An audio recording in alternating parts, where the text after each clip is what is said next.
marry them, I was hoping that we'd come to a conclusion that marrying them means not being redundant, but where it's additive, let's discuss where it's additive and see if we agree to what it's in there. Miss April had mentioned that these are new days and new times, and time moves on. And you talked about something about computers and cell phones. Is that in there, something about computers and cell phones that you mentioned the last time we were here? That we needed to update our code of ethics to include things like cell phones? And what were you talking about there? No, it's not in there. I was giving you an example. It's not in there? I was giving you an example of how times have changed. Times may have changed, but our ethics should change. And is this going to stop somebody from being unethical or unchallenging when it comes to meetings? And if not, how are we going to address that? If somebody, you know, what kind of standards are we going to have? Is it going to be Joe's? Is it going to be the president? Is it going to be Tom's? April's? Who's going to make Well, this? I mean, it's clear it's the president's. Yeah, I think what would happen is if we can agree to a system of civility and meeting decorum, right, and it's documented that way, then yeah, it falls on the president, whether that's me or whomever comes after me, to enforce that. And enforcing it, to your point, is to do all the things that the solicitor had mentioned, right?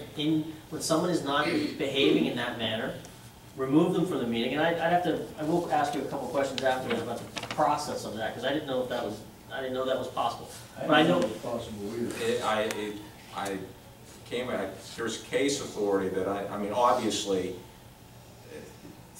you don't, you know, somebody says something you don't agree with, yeah, you can't, but there, if a member of the audience, citizen is being unruly, you have the absolute ability to maintain order of your meeting. And if somebody in the governing body is being unruly, obviously you don't throw them out at the first instance. But if it gets to a point where the person's been fairly warned and it's necessary to maintain order and allow the meeting to go on, yeah, you have the.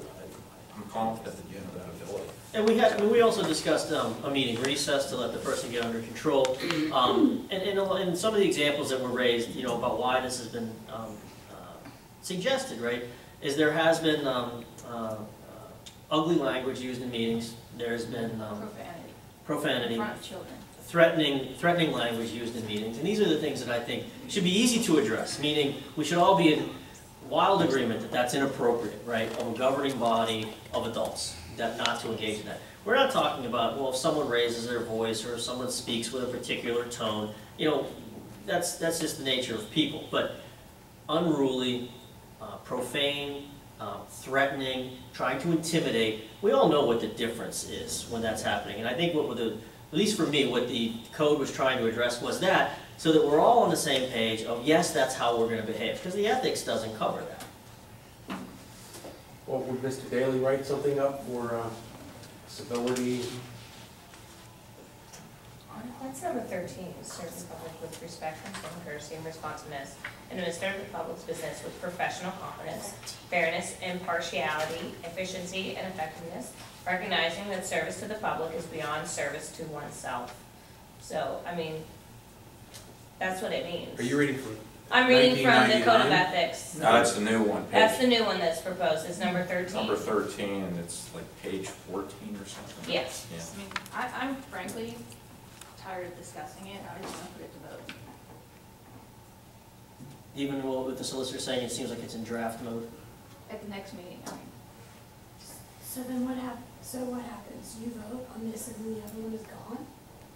Well, that's, yeah, so I think we shouldn't move in that way, in that direction, right? Because it's already a little confusing, for me, that we agree to the state ethics one, and the 1991 is by and large a regurgitation of that one, right? So it's not further restrictive, and it's certainly not in competition of it, so I'm not really sure what was being done there. So if that was passed by resolution, right, what I would propose is that we either take that one down or replace that one with the new one. But the one we're going to replace it with, I would suggest that we replace it with language that is additive to the state ethics one and not, you know, a repetition of it. So, you know, I mean, there's no harm in repeating what the ethics there are that we already pledged to take. There's also no value. I don't find there's any value repeating the one we already take. Waste of time. You're wasting our time. Right? There's no, No, we've I think already. this is all a waste of time. Discussion is never a waste of time, so that there's It's been clear. going on and on and on. Okay, Yeah, but if we're discussing it for the benefit of the borough and the function of the government, I think that is perfectly fine.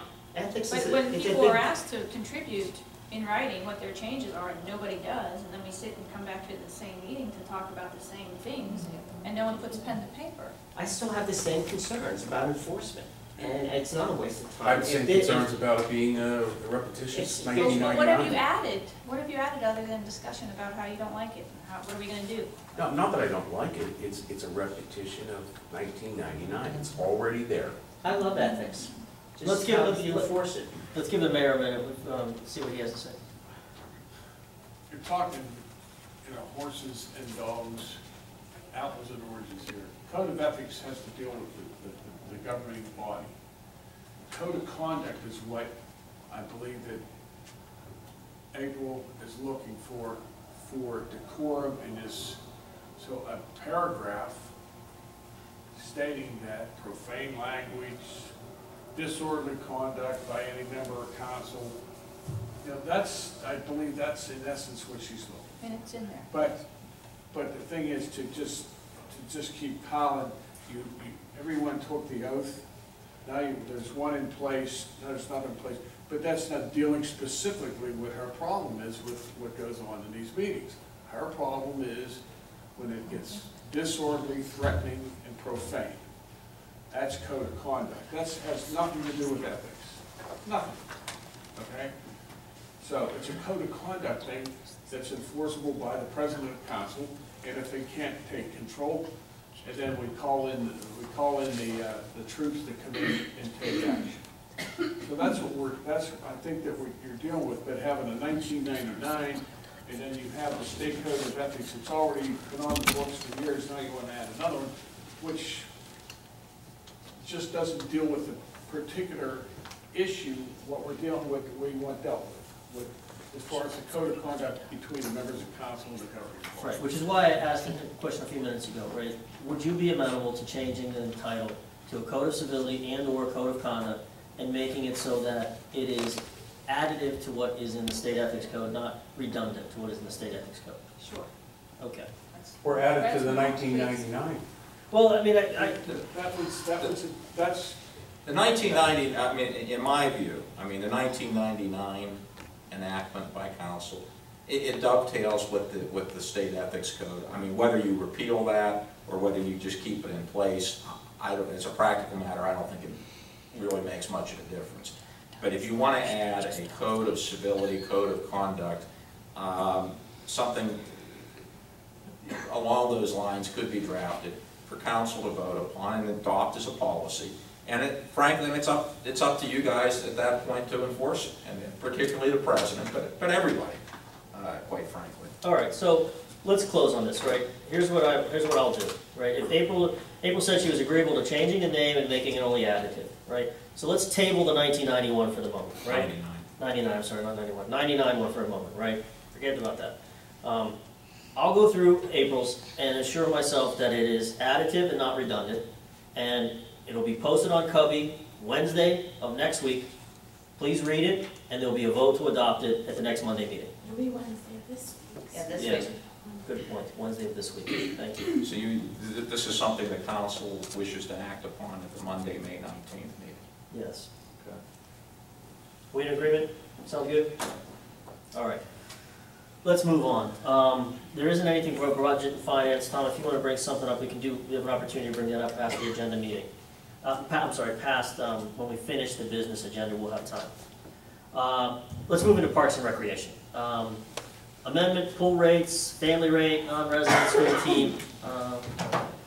Jamie, do you want to take this one? I will. I have a request for being able to offer non-resident pool passes to families of children who swim for the crocodiles. At present, our non-resident is restricted to Ingram and Thornburg and, well, obviously Roslyn Farms, but they usually don't participate.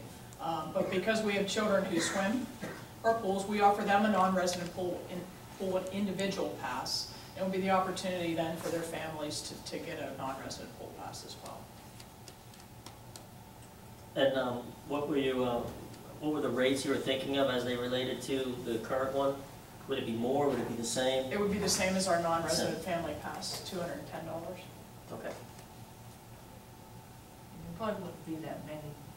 I can't imagine there would be that many, but there are already families who are coming here for their children to swim. Their children are allowed that opportunity to buy a non-resident pass. It would just open it up to the entire family. And in order to be a part of the Crocodiles, you do have to have a pass. You have to buy it. So the children who are swimming have to buy that That's correct. individual pass. So this gives the opportunity for the families to swim as well. Any other questions on that? And then there was another one. Yeah, that was next on the list. I just want to make sure there was questions about that. The next item relates to now as we start to progress and start to offer recreational programming, it gives us some latitude in setting fees. Right now, obviously, we come to council every time we have a fee, and it's, you know, rather multiplous in the case where we're going to start offering recreation programs. Some of our programs are going to be more expensive if the instructor has to provide arts and crafts materials. Some of them are going to be less expensive if they have to just bring a yoga mat on their own. So it would give us some latitude. We already had some language in our fee schedule that related to special programs as they related to the pool and whatnot. But it would give us the opportunity then to blanket out those fees without coming to council each time we try to hire an instructor. Does that make sense? I feel like I just talked in a circle. No. Makes sense to me. But the language is on copy for that amendment, and that was already in the amendment, in the fee schedule, as another item. Okay, yeah, that's on there. And we're totally removing the lacrosse camp program Because that would be Be engaged covered underneath that under line. the new section. Just be, It would prevent us from really moving forward in programming if we had to keep coming and setting individual fees for each instructor, as opposed to just being able to do that. Obviously, working with the instructor to come up with the most reasonable fee would be in our best interest to do so.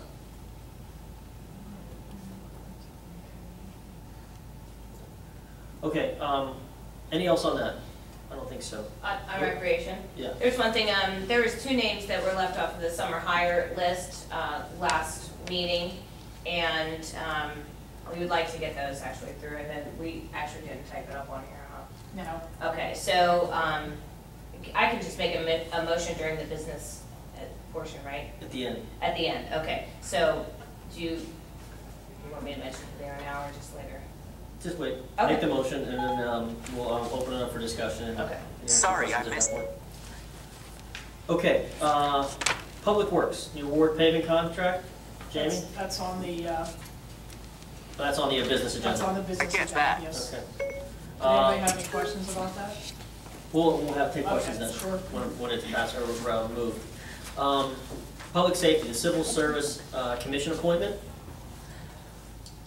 Who's addressing this one? Public Safety? That was left in the books from Mr. Galvin. Mrs. McConnell submitted and named him as an alternate. And that was a recent change in the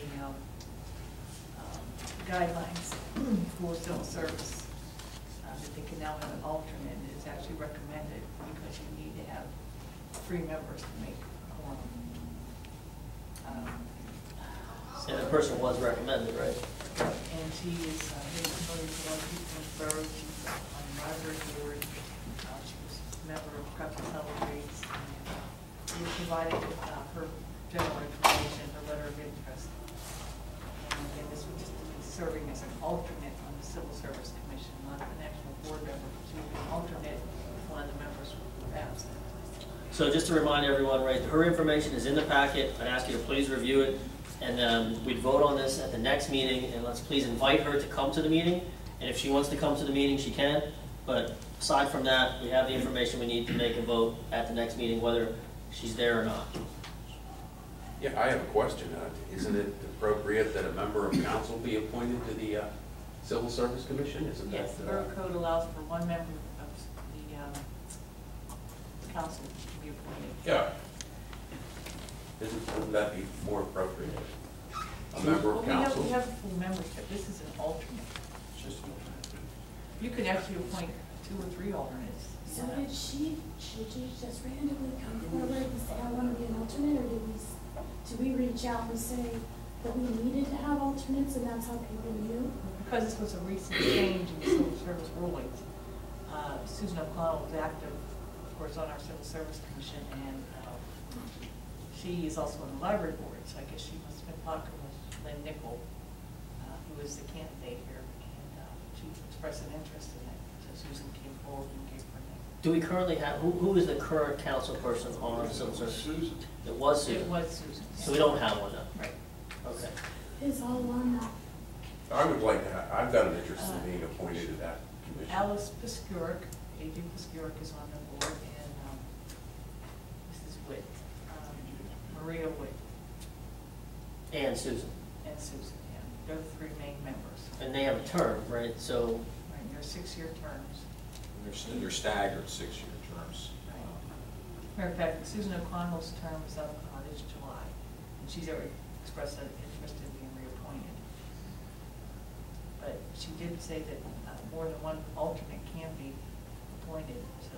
if we have more than one alternate, and then somebody needs to fill it, how do they go through the pecking order of which alternate fills it? It's in the code, it says that they do them in turn. So we can appoint- they'll each have their own term, 6-year term. So if we have 2 appointed, we'll appoint first, we'll go first, then they alternate to the next person, the next one. Okay. It says that including. So as it becomes necessary, right, we'll just rotate. Okay. I have a question, John.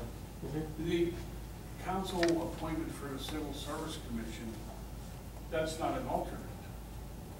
This one would be the alternate. This is an alternate, we don't have any open seats right now. Right, so we have 3 people on it whose terms will come up staggered over 6 years.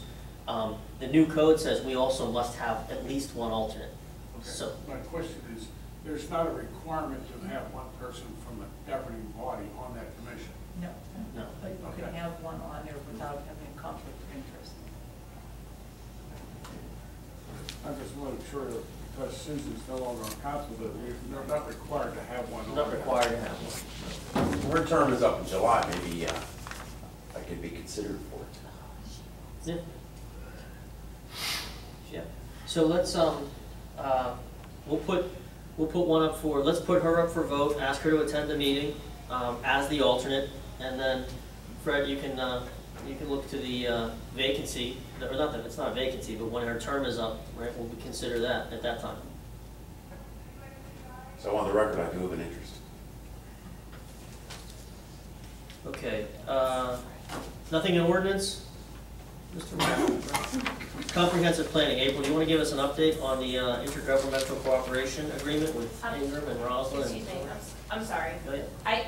It falls under ordinance. I noticed that the property that we discussed a few months ago has started to have regular yard sales again. And I was wondering if we could make sure that we have the ordinance officer double check exactly what is going on there, because I know that we approached them before, and I'd just like to have that. I do have information, I did speak with him about that, and he is looking into that. We'll get some information on that soon. Okay, thank you. Are you referring to 224 West Stevens? I am, Yeah. yes. Some mess down Yeah, there. and it's the main street, it looks awful. but- Yeah, so just to bring everyone, folks that have come, there's, you can have a yard sale, but if you have a yard sale all the time, then it kind of is considered maybe a flea market, as you're operating a business, right? But now you cross the line. So what's been raised is, let's just make sure that it's not a business, it's operating as a flea market, operating on a business, and, it is, the intent purpose was just as a yard sale. But, given the frequency of the sales, it brings into question that. Okay, now can we go to comprehensive plan? Yeah, thank you, I'm sorry. You're welcome. April? Yes, Manager Callen followed through with his commitment to engage with Ingram and Roslyn Farms on our behalf. They are on board with doing a comprehensive plan with us. Mr. Callen also submitted the grant application to the Local Government Academy on time, and is currently working, I believe, on the Allegheny County grant application, as he said he would do. And that deadline, Jamie, is It doesn't open until after the budget, so it wouldn't open until July 1. Okay. The DCED? Yes. Yes. So that's where we currently stand. And are we still in a situation where, who was it, Thornburg dropped out, or no? Yeah, Thornburg. Yeah. They did. Okay. Good question. Is this something the council's considering adopting at the meeting next week, entering into a resolution? We It's did. already been, the resolution's already been. Yeah, we did ours, and the other two agreed, municipalities did theirs as well, and there was requirements, those were requirements to enter into the agreement. Okay. Did I hear her say, you say that, Mr. Callen is filing paperwork on our behalf still? Yeah, he agreed to it in a public meeting. Everyone was okay with it. Yeah, so there was a deadline at the end of April, a submission deadline, and he said that he would be willing to. At the end of April, yes, but did you say something about July 1st? We would be doing that application. Okay. But he met his commitment that he made to us for the end of April. I misunderstood you. I thought you said he was filing it the next round or whatever, that was July 1st. No, we should take over from him, right? It was gracious of him to go an extra 2 weeks, Absolutely, and much appreciated. But we thank him on the record for that. Any other questions about the intergovernmental cooperation? No? All right, before we get into correspondence, I wanted to give you folks an update on the discussion I had with Susan Hockenberry. So I met with Susan Hockenberry a week and a half ago. She is she works for the local government academy. Some of you folks I know have gone through the class, you've probably met her. And I met with her to just to get her feedback about the borough manager hiring process. And she gave some interesting points. One of the things that she suggested, and not directly but kind of indirectly, is that we might want to consider going through a human resource analysis of the staff that we have at the borough. And rather than just come up, when I know at the last meeting I said I would draft what the borough manager's responsibilities would be, or qualifications I think I may have said. And quite honestly, I feel if I draft that in concert with Nina, admin, and Tracy as vice president, there's a chance it can be construed as ours, rather, the three of us, as opposed to council at large. So I thought that was a bad idea. It's why you didn't get it in your packet for this last meeting. And then, it worked well with the conversation I had with her, that she considered we do an HR analysis just to see what the requirements, or what qualities and experience that the current staff bring to bear in the borough, and help us identify what deficiencies there may be in the experiences and experiences and expertise from the staff. And let that be at least the initial view of what we might need to find in another staff person, whether that be a borough manager, assistant borough manager, the title being a bit immaterial right now until we figure out what's missing out of the borough staff. So she agreed to draft a proposal for either them to do it directly, or for them to find an outside consultant to do that. So she's in the midst right now of drafting a proposal for that. That'll be presented to council. We'll talk about that, decide if that's something we want to move forward on. And it's just wanted to bring you up to speed with why I talked with her and the outcome of that meeting. Any questions? Take our current job descriptions then and just put them aside and draft all new. I think it's a possibility that as part of the exercise we might draft a different language for the job positions, but that wouldn't be the first goal of it. The first goal of it would be to understand what expertise we have in the office and what expertise we might be missing in the office. Tuesday, the Wednesday session. Yeah. I was just gonna say, we all received the email that you had sent us previously listing the job description for the borough manager, so that's something that we can all take a look at as well. I know I still have an eye on my email, so. And it's something she thought we could turn around very quickly. I know, we are in this interim basis. We don't want to be in this interim basis, for a very extended period of time. She thought she could turn the proposal around in a week. We could potentially even discuss it at the next meeting, decide on it. If we decide to go that route, I think we can move on it immediately. If we decide not to go on that route, then we can come up with another discussion next week about what we think the best process is. But in discussing with her, she made some very good points about it, and I think it's well worth it. she didn't talk about money, but she's also, she works on a shoestring budget herself, and I don't believe she's going to propose something to us that is exorbitant. Did you share those with her as well, just so she, Excuse me? did you share them, those job descriptions with her? No, I did not yet. Just so That we would- don't have to totally start from blank. Yeah, no, that's a good point. Okay, no other questions there. Let's move on to correspondence, and I think I did see at least one letter to address in correspondence. Is that right, Mary?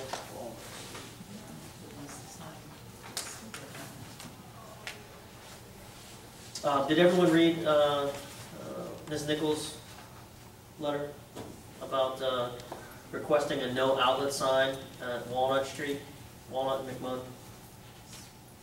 Yeah.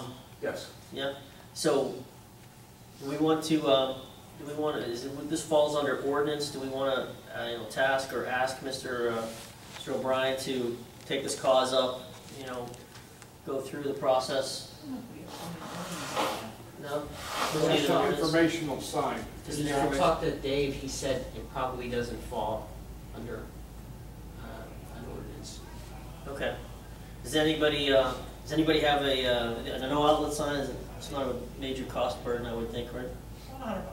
$100 plus putting it in. But that serves the borough, it doesn't serve this person, so this person can be paying for it. Okay. It's almost like when we put up much children's signs, things like that, for just information. So what action does she want us to do tonight?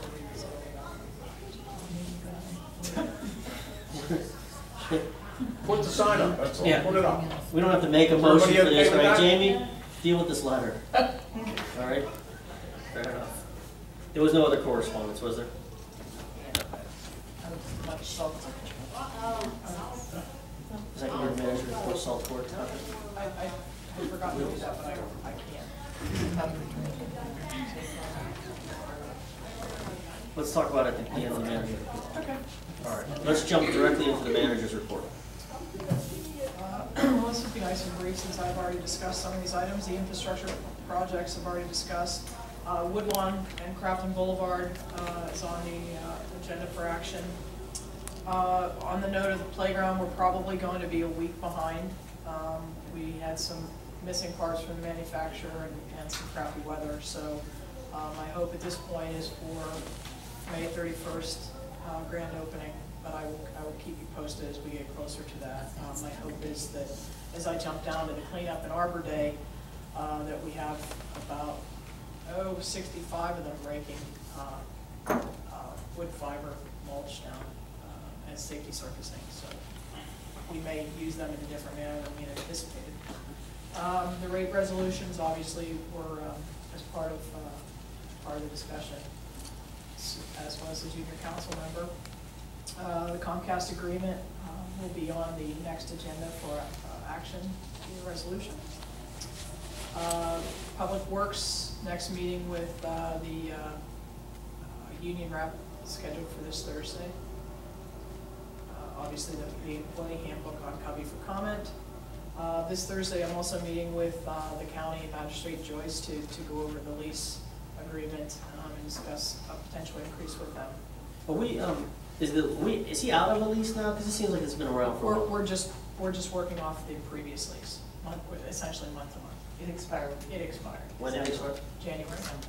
In Well, December. January 1. So why is this one taking so long? Really, I mean, is there any, really why they're not addressing it? It wasn't in my hands till.